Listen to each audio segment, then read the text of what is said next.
Coach, everyone's been talking about the offense, and I've noticed in a few of your answers there you're keen to talk about defense. The Bills have scored 35 points 3 games in a row, so really impressive for you to keep them to 20. How impressed? I know you've already touched upon it, but it'd be great for you to elaborate. Just, I think your defense played outstanding today, but what were the keys to that? I mean, listen, our defense 2 weeks in a row. My hat's off Mike Caldwell and the staff. Just the way they've prepared our players, the way the players have embraced the game plans, the way they practice during the week, and then go out and play, the physical style that they're capable of playing. It's just really, things are beginning to kind of gel for them, as a unit, and creating takeaways, obviously. And, again, this is 2 weeks in a row. They did it last week in Atlanta, kind of keeping the offense in the game, and then again today, keeping the offense sort of in the game. Just a great performance by our defense. Coach, the Bills. Calvin, this was the third most yards ever in a game for you in your career. Already your third highest receiving yards in any game of your career. Already the second time already this season you've had 100 yards or more in a game. Do you feel reborn in Jacksonville with Trevor Lawrence throwing you the ball? Do you feel like this is your best season ever so far in your career, potentially? I'm still working. How about that? I'm still working, man. I thought I was really good, but I'm still trying to get better. I'm getting better. How about that? I'm in my 6th year and I'm still getting better. I think that's something good to say. Calvin, I'm going to follow on from that. On a personal level, obviously you're on a new team, but it seemed like there's a real fire in your belly to prove yourself because you're going up against the Bills, who everyone's been talking about all week, scoring a lot of points. How satisfying is it for you on a personal level to contribute the way you did today and beat, such a juggernaut in the AFC? I'm not like, I really don't care about the stats and everything. I really just want to win because, we work hard. We practice all week. I run a lot during the week, you know what I'm saying? So to come out there, run around, catch some passes, but the goal is to win the game. Coach, he said it. Before we came out here, he said, we're coming here to win 2 games, and that's what we did. So, getting the dubs are the main goal. You take a couple more for us.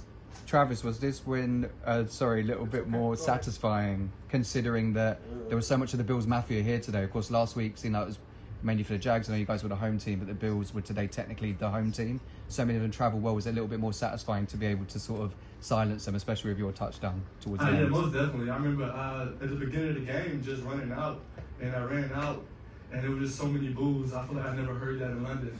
And I thought we were the London team, honestly, and I realized today that we weren't, not today. And I just wanted to kind of just give them something to show. This is my first time playing in this stadium. I wanted to go out there and just put on a masterpiece for everyone out there. Top left. Josh, you're leaving London with 2 wins, which is obviously great. I remember when we met in the off-season, you said you're a history buff. Your family arrived on Thursday. Have you been able to take in any history, see anything new in London? I mean, I've been out here so long now and experienced. Probably seen it all now. So far, for me, it was going to Sushi Samba. That's my spot. Ooh. So if I can go there, it's a great trip for me. Victory dinner then at Sushi Samba. You're going to go? I'm going to get back to Jacksonville. Wow. Stop then. Thanks, Josh. Thank you, Josh. Thank you, Josh. Thank you, Josh. Safe flight. Thank you. Decent. Quality minutes for Trevor Lawrence. Good birthday, Trevor. Sorry, guys. Brian?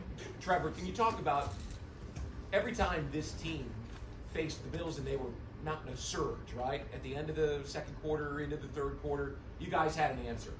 I'm not sure this team has always had that. So what about the mental side of having an answer today? Yeah, I think, it took all 3 phases. They had to make plays in big moments. First half, for the defense keeping us in it. And second half, it was, in crunch time, the offense had to go down and have a drive, and we were able to do that. So, it was all 3 phases working together. So that was big. And then we knew what type of game it was going to be. We were playing teams like that. They're a great team. It's going to be a four-quarter game, no matter how it starts. I think we missed some opportunities early to kind of jump out to an even bigger lead, but we knew it was going to be a dogfight. It was going to be a 4-quarter game. It wasn't going to be easy, and we tried to find a way to win. That's what it's about. And, that was the message all week. And play physical, to attack them, and I thought we did that. Right here in the front. Last week we spoke about the fans being a little bit mixed and how it felt a little bit like a home game. How much more did it feel like a road game this week with the Bills Mafia? Yeah, it definitely felt like more of a road game this week for sure. The Bills fans, they came out, and obviously this was like a home game for them, so they came out and they were loud. You know, we weren't really anticipating using silent cadence, and we had to, I'd say, half the game maybe. So that was something that we had to make an adjustment, and once we kind of settled in, we were fine. But that was definitely, you know, it was kind of a surprise how loud and how many fans showed up from Buffalo. So that was cool. Upper 10. Trevor, congrats on the win. 10 days ago, you traveled with a negative record. Now you're going back home with positive 3 and 2. Apart from the obvious, what changed within the group? I think anything changed. I think we cleaned up some things. We've executed a little bit better. Still not great. I mean, it's never going to be perfect. This game is an imperfect game, so it's never going to be perfect. But there's definitely things that we need to clean up. We need to continue to clean up. Still just a little bit sloppy, but the difference is we're making the plays when we have to make them in crunch time. And I think, you know, some of the other 2 games that we've lost, we didn't do that. You know, when the moment was there, we kind of let the opportunity slip. So I think that's the biggest difference. And so I think if we clean up even more of the mistakes and the execution and the sloppiness, it'll be even cleaner. But it's never going to be perfect, and it's really just about winning. So. Trevor, how are you feeling, and what was happening with the calf? Yeah, just calves cramping up a little bit, you know, in the second half of that game. So feeling pretty good. Decided to get off my feet for 9 hours or whatever it is this flight and get back home and recover and rest up. Trevor, when it comes to the line of scrimmage on that 3rd and 4th game, what do you obviously the showing down 0 and then it's nice to score and you see how behind that on against Mike high. How does that side adjustment work? Tell me what you in that situation. Yeah, I was just, you know, I was kind of surprised. He gave us that look. It was something that, you know, every team has tendencies to get when they get to cover 0. It's usually a certain look, and you're kind of ready for that. It wasn't necessarily the look I was expecting, but we saw it, and I knew it was going to be. We were in empty, so it was going to be pressure. And when they pressure you in empty, typically, especially 0, they got obviously one more than you can block. So I knew I had to get signal to something, and then I saw they had everybody pressed across the board, and had Micah on the safety on Calvin. So it's like a great matchup, dream matchup for us. So I was excited. I just took the shot. Calvin said it was just an eye thing. Yeah, it was just a quick little, you know, I got the check to him, and he knew what we were checking to, and I mean, great release off the line, ran a great route. Gene? Trevor, could you just talk a little bit about your own resiliency today? Because I'm sure you felt bad about the fumbles, particularly the second one, because it didn't look like it was a play. You know, the first one was a strip sack from behind, but the second one, it looked like you were trying to secure the ball. And yet, could you talk about just the resiliency of coming back from something like that and being able to kind of put your foot on the gas, so to speak? Yeah, it's I mean, this game, like I said, it's an imperfect game, and it's, you know, you tried your best to play as good as you can and play perfect, but you never will. And you know, obviously, like you said, you know, I agree with all that. I think that one is frustrating because it was something I could have avoided. I felt like I held on the ball too long in that situation. 1, don't need to take a sack, we're in field goal range, and 2, obviously lose the ball, don't get any points.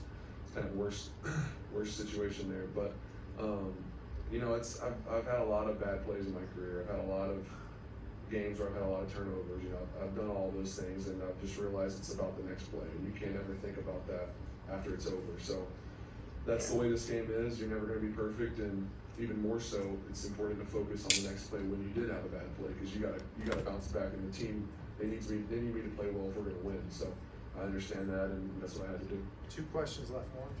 And do you think that these 10 days here in London have, for example, Calvin has said that help bond the team, make more plays, make more snaps together. Do you think that for other teams and for yourself for other years, it's a good thing to play 2 games in a row here in Europe?